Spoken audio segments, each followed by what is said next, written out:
Yo, kamusta kayo mga friends kung malulupet? Ay, nako. Grabe, sobrang taong nade-depress, sobrang tao. Sobrang daming taong nade-depress ngayon, kung alam nyo lang. Grabe. Lalong lalo na yung mga yung mga hindi pa nakakasambot ng puhunan. Grabe, sobrang devastating ng mga nangyari. Sa span of 2 weeks, ubos ang alaga mo. Hanip na yan.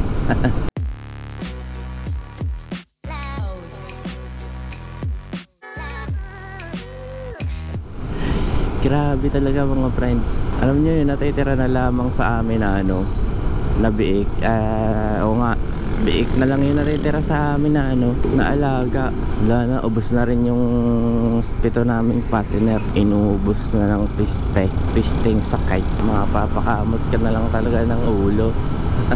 Hirap ng gayon siguro kahit hindi sa akin nangyari yun, basta alam ko na ganun yung nangyayari, mararamdaman ko yung panghihinayang, pagkalungkot, tsaka yung sakit na dinaranas ng mga nag-aalaga ng baboy. Grabe, sobrang yun, sobrang nakaka-depress yun. Yung sa yung sa kalatagan daw, nabaliw. Grabe. Ikaw ba naman magbaon ng 200 pirasong baboy Hanip na yan. Yung iba kasi may yung may mga utang na pakain. Siyempre, hindi mo naman aasahan yung mga ganyan. Tsaka yun diskarte yun na manghihiram ka muna ng pakain, tapos kapag tumubo yung baboy mo, saka babayaran. Yun yung diskarte ng iba Kaso nangyari ganyan, kunyari uutang ka ng pakain halagang kahit sabihin na nating 500,000 ganyan. Grabe, napakalaking pera, tapos wala kang tutubuin, lugi ka pa sa oras, panahon, tapos may utang ka pa. Grabe, talaga yun, nakakabaliw talaga yun. Made-depress ka talaga ng maigi. Grabe talaga yung nangyari dyan. Wala na, yun sa amin binaon na lahat wala kang ibang magagawa kundi tanggapin na lang. Kasi hindi pa pwedeng maglugmok-lugmok kahit hindi ka pa pwedeng umiyak-iyak na lang sa gilid. Wala, no choice ka, tatanggapin mo lang talaga na ganun yun, na sayang sa'yo. Kailangan hindi ka mapako dun. Walang mangyayari. Life must go on talaga. At bawi na lang next time. Oy, grabe, kita yung bundok dito. Kita nyo ba yun mga friends? Yung bundok nakasilip, maliwanag na uli ang paligid.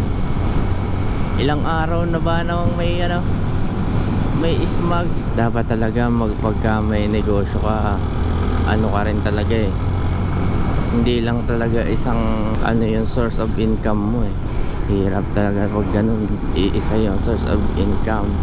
Pagka nadali ka talaga ng ganyan, yari ka natutunan ko ngayon, kailangan marami kang pinagkakakitaan. Kung umuutang ka man, kunyari na nga lang umuutang ka ganun ng pangpuhunan, pangsuporta, kailangan 2 o 3 man lang yung source of income mo, para hindi ka lugi, para hindi ka mabaon.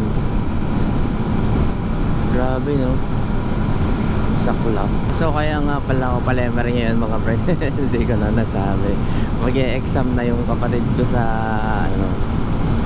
dito sa kanyang para sa kanyang let. So mock exam lang yata to, or hindi ko alam kung anong klaseng exam yun, basta mag-e-exam siya. Grabe ang tindi ng panahon.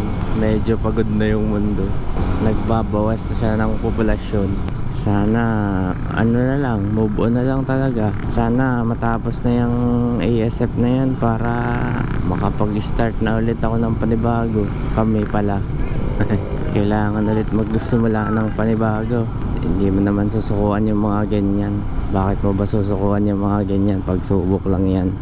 Medyo matindi-tindi nga lang tong pagsubok, pero wala, kailangan natin yung harapin. Pag tinakasan mo ang pagsubok mo, talo ka. Yun lang yun. Kaya huwag mong tatakasan lang yung pagsubok, harapin mo lang. Huwag ka masyado magpapa-apekto, matatalo ka talaga pag nagpa-apekto ka dyan.